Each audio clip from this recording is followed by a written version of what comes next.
Mga patama ni Corina Sanchez kay Mayor Vico Sotto at sa anomalyang flood control projects. Maingay na pinag-uusapan ngayon ang tungkol sa tila pagpapasaring ng veteranong broadcast journalist at isa sa mga nalagay sa issue na nagpapabayad sa interview na ginawa nito na may kinalaman sa maanomalyang flood control project sa bansa. Marami ang nakapansin na pinaparinggan di umano ni Corina Sanchez Rojas, ang alkalde ng Pasig City na si Vico Sotto, na siyang unang nagsiwalat ng mga panloloko ng mga kontratista sa dapat sana ay naayos ng problema sa pagbaha sa bansa. May magkasunod na araw kasing may binibitiwang salita si Corina sa pagtatapos ng pagbabalita nito sa news program niya na Agenda sa Bilyonaryo News Channel. Sa pagsisimula ng buwan ng Setyembre, isang magandang balita ang dumating sa kasamahan nito sa programa na si Willard Cheng at binati nila ito ng isa pang co-anchor na si Pinky Webb. Nakatanggap kasi ito ng parangal bilang Asia's Modern Hero for Integrity. Ani Corina sa kanyang mensahe kay Willard, yan ang maganda, integrity. Yung evidence backed by research. Kasi importante yon lalo ngayon na maraming nag-iimbestigahan. Ang pinaka-importante, I think, to back up what you're saying as credible is you have evidence before you talk, right? Ang hirap yung magsasabi ka lang pero wala kang ebidensya. So kailangan yung integridad din nila. Gwardyado nila that way. Kailangan may resibo ka bago ka magsalita. Mainit ngayon na tinitimbang ng mga netizens kung mayroon ba tong kinalaman sa pagdadawit ng pangalan niya sa issue ng Ghost Flood Control Project sa bansa.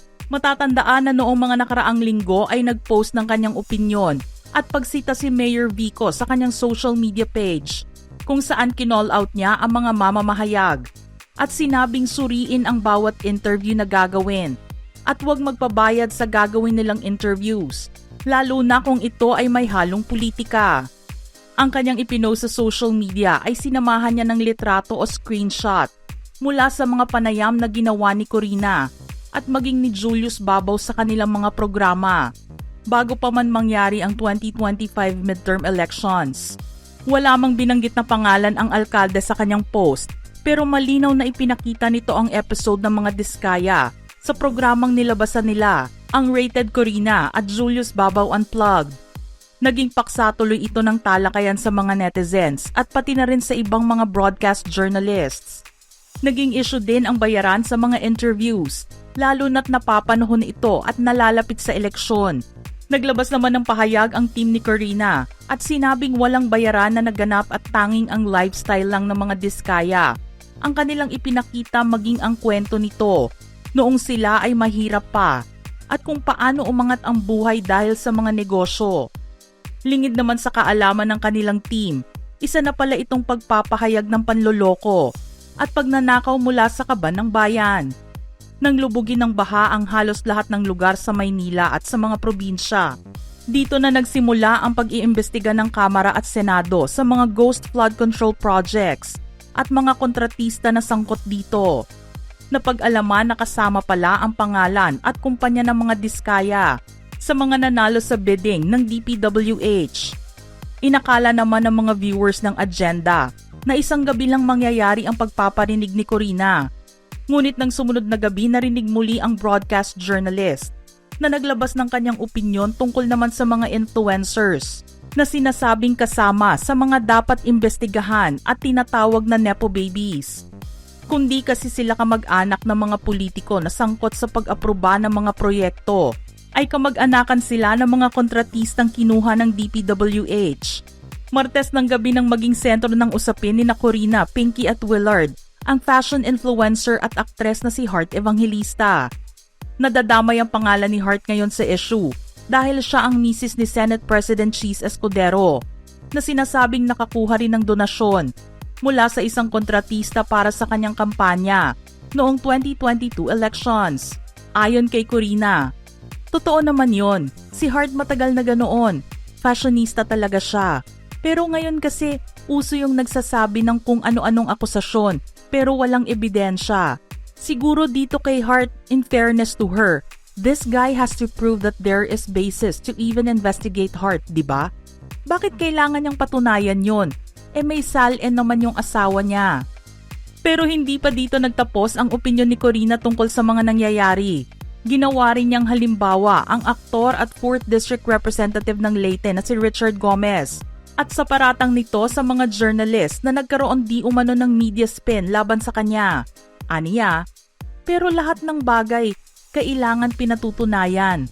Uso nga ngayon yung foot and mouth disease, 'di ba? Yung foot and mouth disease, yung mga tipong nangyari kay Congressman, yung pogi, Richard Gomez.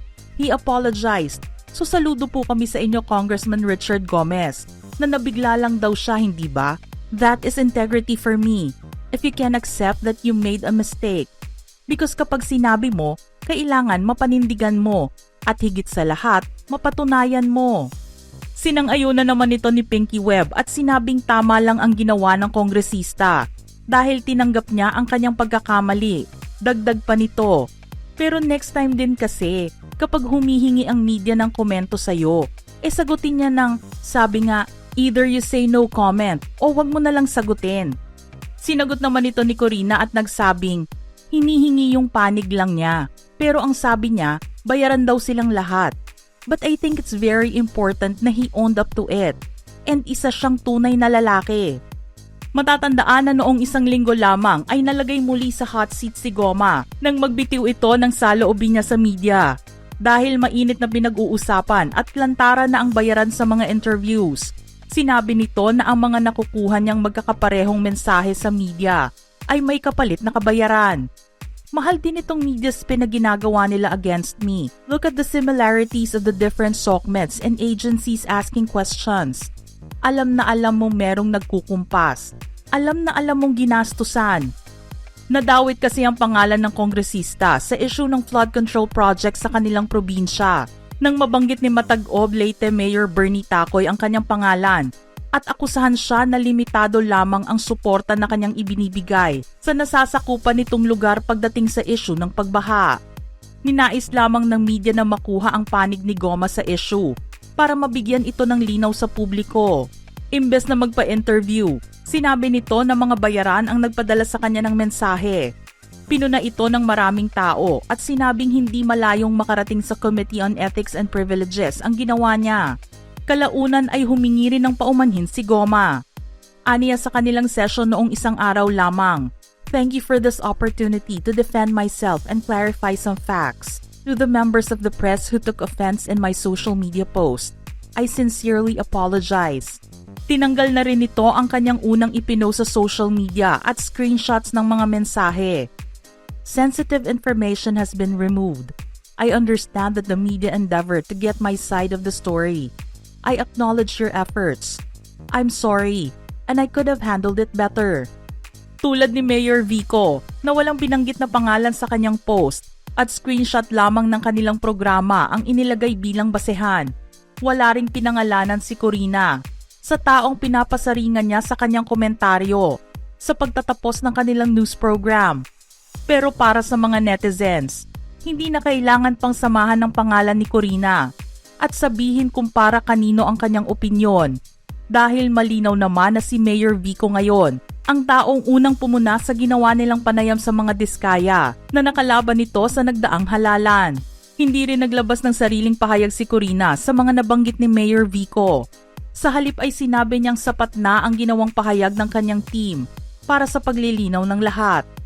Nakita lang ang pagsagot ni Corina sa isang reply niya sa netizen at sinabing wala siyang dapat itago dahil hindi siya guilty sa kahit na anong kamalian na ibinabato sa kanya. Mga ka-showbiz peeps, gusto naming marinig ang inyong opinyon sa ating istorya ngayon. Don't forget to type your comments below.